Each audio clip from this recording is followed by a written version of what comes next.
오늘은 데살로니가 후서 1장 6절부터 10절까지 데살로니가 교회에게 편지를 쓰면서 이제 데살로니가에 있는 이 주님의 교회가 환난을 받게 될 거다, 이런 이야기를 하세요.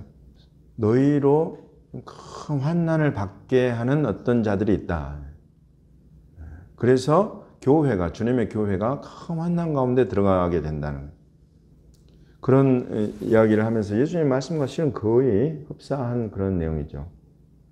교회가 여기 딱 보면 지금 이 데살로니가 교회가 환난에 벌써 들어가 있다 하는 것을 지금 우리에게 보여주고 있어요. 그래서 이제 마지막 때 성도들이 그러면 전부 다 환난을 벗어나서 다 휴거되어 버릴 것인가 라는 질문들과도 우리가 봤을 때, 교회라고 해서 환난과 상관없이 주님을 맞이한다, 이런 차원만으로 한정 지을 수는 없다. 이런 것들을 사실 여기 데살로니가 교회에서도 보여줘요. 일정 부분은. 그래서 이 환난 안에 들어와 있잖아요. 근데 이 교회가 환난 당한다, 여러분 이것은 너무나 성경적으로 그냥 자연스러운 거예요. 왜냐하면 이스라엘 자손 하나님의 백성도 오늘 구약 성경 모세에 그래서 사도들에 그래서 굉장한 환난을 겪고 있다. 벌써 그 환난 안에 들어가 있고 그 가운데 이게 하나님 앞에 부르짖는다는 거죠. 그래서 지금 교회도 그런 차원에서 우리가 봤을 때 하나님께서 환난을 아예 겪지 않게 하신다? 이거 거짓말 가르침이에요. 심지어 사도 바울은 다른 데에서 그렇게 가르쳐요. 교회에게, 로마 교회, 너희가 지금 환난을 당하고 있다. 나 그거 잘 알고 있다. 그러나 이 환난은 가벼운 것이다 라고 이야기를 해요. 무엇에 비했을 때 가벼운 것이냐? 이 환난을 뚫고 나아가는 너희 앞에 하나님이 드러내실, 너희를 이끌어 가실 그 영광에 비해 보았을 때는 이것은 너무나 가벼운 것이다. 이 환난이라는 것은. 여러분 이것을 지금 신구약 성경 공의, 하나님은 하나님의 자녀들, 하나님의 백성들에게 이것을 지금 가르치고 계십니다. 누구에게나 고통스러운 순간들은 다 있다는 말이죠. 그러나 우리의 눈과 생각과 마음과 모든 것이 이 고통에만 들어가 있을 것이냐, 아니면 이 고통을 넘어서서 하나님께서 반드시 예비하고 계시는 그 축복과 그 영광, 그것을 볼 것이냐, 이걸 가르치시는 거예요. 구약에서도 그렇고 신약에서도 그렇고 똑같습니다. 그러면서 보여주시는 것이 큰 환난일수록 그것을 지나고 그것을 풀어가시고 해결하시는 하나님의 방법은 더 크고 강력한 하나님의 능력으로 나타난다. 이것을 보라는 것이에요. 그래서 이집트에서 경험하는 그 큰 이스라엘 백성의 환난은 그 땅에서 완전히 드러내어 가지고 적과 꿀이 흐르는 하나님이 약속하신 언약의 땅, 조상들과 맺은 언약의 땅, 그것으로 그냥 완전히 이끌어 가시는 그 큰 능력을 경험하는 출애굽의 역사. 이사야서에서 예언하는 것은 이 백성이 장차 겪게 될 이 원수마귀의 큰 증오가 있다는 거죠. 뱀이나 용은 전부 다 이 원수마귀 사단을 형상화해 놓은 그런 표현이죠. 원수마귀로부터 너희가 당할, 이스라엘이 당할 큰 미움과 증오가 있다. 그럴 때 너희에게 당하는 그 환난, 그것을 하나님은 반드시 벌하시고 그것을 죽여서 해결하실 것이니, 당장 와 있는 이 환난에 너희가 온통 함몰되어 가지고 엎드러지거나 그 안에서 그냥 하나님을 떠나고 배도하고 뒤돌아서는 그런 것 끊어내라. 이거 가르치시는 예수님 말씀 동일한 선상이었습니다. 예수님이 이 땅에 오시기 직전에는 이 땅과 하늘 전체에 큰 환난이 일어날 것이다. 그 환난을 보면 얼마나 주 예수 그리스도의 이름 때문에 온 나라와 사람들이 나서서 교회를 미워하고 싫어하게 되는지, 가족조차도 그렇게 될 것에 대해서 주님은 말씀하고 계세요. 그러므로 이것은 우리의 마음을 너무나 심란하게 만들고 고통스럽게 만들. 그러나 주님은 말씀하시기를 그때 그 일이 지나게 되면 주의 재림이 바로 재림이다. 재림하여 오시기 전에 원수마귀가 일으키는 이런 큰 고통스러운 일들, 이 환난을 너희가 바로 다시 오실 주님 그분 바라보면서 이겨내라. 데살로니가 교회를 가르치면서도 교회를 환난받게 하는 자들에게는 하나님 반드시 환난으로 갚으신다. 그것이 영적인 존재가 되었건 육적인 존재가 되었건 이 땅의 나라와 민족이나 권력자들이 되었건 하나님은 반드시 그 환난을 그 악을 악으로 갚아주신다. 그러나 그들이 이렇게 환난을 받는 우리는 교회는 안식으로 갚아주시는 것이 하나님의 공이다 라고 말씀하십니다. 그래서 주 예수께서 자기의 능력의 천사들과 함께 하늘로부터 불꽃 가운데 나타나실 때에 하나님을 모르는 자들, 우리 주 예수의 복음에 복종하지 않는 자들, 그들은 반드시 벌을 받게 된다. 형벌을 내리실 것이다. 그러나 성도들로부터는 영광을 받으실 것이다. 왜냐하면 성도들을 주께서 다시 오시는 그 강림으로 말미암아서 이 성도들을 안식으로, 영광으로, 첫째 부활로 놀라운 변화를 일으키시는 능력으로 오시기 때문에 여러분 이것을 보라는 것입니다. 이것을 보라는 것입니다. 그래서 이제 말하자면 이걸 굳이 우리가 별명을 붙여본다면 환난의 두 얼굴이에요. 환난의 두 얼굴. 하나는 너무나 끔찍하고 고통스럽고 신음과 탄식과 이런 것들이 그냥 터져 나오게 되는 그런 상황. 환난.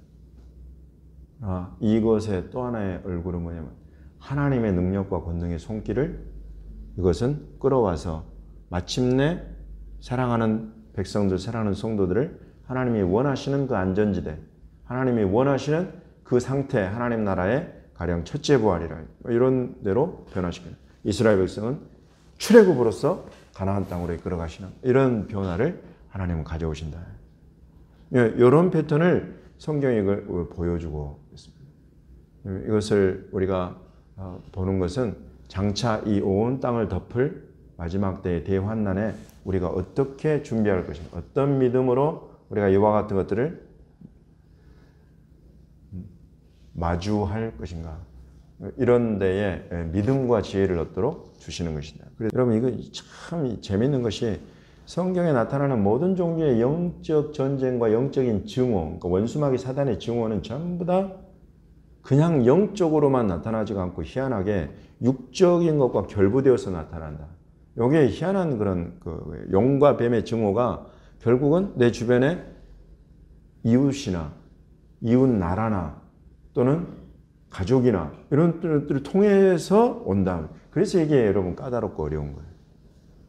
그러나 이와 같은 것들을 주님이 보게 하시면서 우리로 하여금 더 잘 준비를 해서 할 수만 있으면 우리로 그런 원수마귀의 증오에 막 사용 쓰임 받는 사람들을 향해서 우리가 참으로 이 확신이 우리 가운데 딱 돌아서라. 너희 앞에는 하나님의 영원한 형벌과 멸망이 네가 만약에 그대로 있으면 그 안으로 들어가게 될 것이니 나와 함께 우리 주님께서 우리를 이끌어 가실 첫째 부활에 또 하나님의 나라 메시아의 왕국에 나와 함께 들어가도록 너는 그 멸망과 형벌로부터 돌아서라라는 것을 정말 담대하게 우리가 선포할 수 있는 그런 믿음이 된다는 것입니다. 여러분 이런 것들 안에 우리가 있으면 성령께서 이제 우리를 이렇게 준비시키시고 때가 되면 집권자들, 위정자들, 권세자들 앞에 우리를 세우신다면 교회를 세우실 때 그때 성령께서 우리의 심령과 입술을 통해서 회개하라. 하나님은 반드시 그 환난의 그 악을 너희들에게 갚으실 것이다. 그러므로 지금 돌이켜 회개하고 영원한 멸망과 형벌로부터 돌아서라 라는 것을 정말로 담대하게 성령께서 우리를 통해서 그들에게 증거할 수 있는 시대적인 메시지, 그것을 우리가 품게 된다는 것입니다. 성경이 이런 그 환난의 두 얼굴이 있어서 성도들이 어느 얼굴을 우리가 집중해서 봐야 될 것이냐에 대해서 제가 고린도후서 4장 17절에 기록된 말씀, 계시록에 기록된 말씀만 읽어드리겠습니다. 고린도후서 4장 17절에는 우리가 잠시 받는 환난에 경한 것이 지극히 크고 영원한 영광에 중한 것을 우리에게 이루게 한다라고 고린도 교회에 가르치고, 또 로마서에도 비슷한 내용으로 지금 있는 이 환난은 장차 올 영광과 촉히 피할 바가 안 된다, 이렇게 로마 교회도 가르치죠. 계시록 2장 22절에는 볼지어다 내가 그를 침상에 던질 터이요 또 그와 더불어 가늠하는 자들도 만일 그의 행위를 회개하지 아니하면 큰 환난 가운데 던져버릴 것이다 라는 말씀과 더불어서 계시록 7장 14절에 그래서 이런 환난이 때로는 성도들, 교회를 회개하고 돌이키도록 만드는 데에도 쓰신다. 그래서 사실 환난을 허락하신다 하는 것들도 환난의 의미에 대해서 이렇게도 말씀하십니다. 그러나 계시록 17장 14절에 내가 말하기를 내 주여 당신이 하시나이다 하니 그가 나에게 이르되 이는 큰 환난에서 나오는 자들인데 어린 양의 피에 그 옷을 씻어 희게 하였느니라.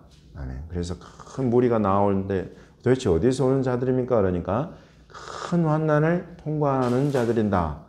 그러면서 이 환난을 통과하면서 이들이 어린 양의 피에 그 옷을 씻어서 희게 했다. 그래서 지금 크게 돌이켜 회개할 그런 사람들은 이 환난의 때를 지나면서 이렇게 돌이켜 회개하고 또 구원으로 나오는 자들이 많이 있다는 것에 대해서도 지금 보여주고 계십니다. 그래서 여러분, 이 환난의 두 얼굴 속에 그냥 단순히 환난이 가져오는 고통과 여기에만 집중할 것이 아니라 하나님은 그 환난을 통해서 평소에 자기 이걸 잘 준비한 자들은 그 환난을 통해서 안식으로 첫째 부활로 이끌어 가실 것이요. 그러나 평소에 전혀 준비가 안 되고 회개하라 해도 그냥 회개할 줄 모르고 계속 가는 자들은 이 환난을 겪어내면서 그 속에서 큰 고통 중에 주의 보혈을 힘입고 회개하고 돌이켜서 환난을 지남으로 하나님 앞에 합당한 자들이 되어서 나올 것, 요 두 가지가 있다. 여기에 우리가 포커스를 맞추고, 그래서 믿음의 눈으로 이게 환난이 우리를 함몰시키지 못하도록 사로잡지 못하고, 이걸 통해서 이 속에서 하나님이 하고자 하시는 일에 저와 여러분을 쓰시는, 그때에도 우리가 쓰임받는 사람들로 세워주시기를 예수님의 이름으로 축복합니다. 우리가 그때 막 환난을 지나면서 그냥 겨우 벗겨지고 회개하고 돌이키는 그런 사람들이 아니라, 우리는 그런 때에조차도 하나님의 성령의 충만함을 힘입어서 입을 열어서 담대하게 회개의 복음을 선포하고 돌이키고 회개하라 명령하고 선포할 수 있는 그런 전파자들로, 그런 증인들로 평소에도 저와 여러분을 은혜로 사로잡으셔서 또 진리 가운데에서 계속 우리를 그와 같은 우리 주님의 동력자들로 세워가시기를 예수님의 이름으로 축복합니다. 아멘.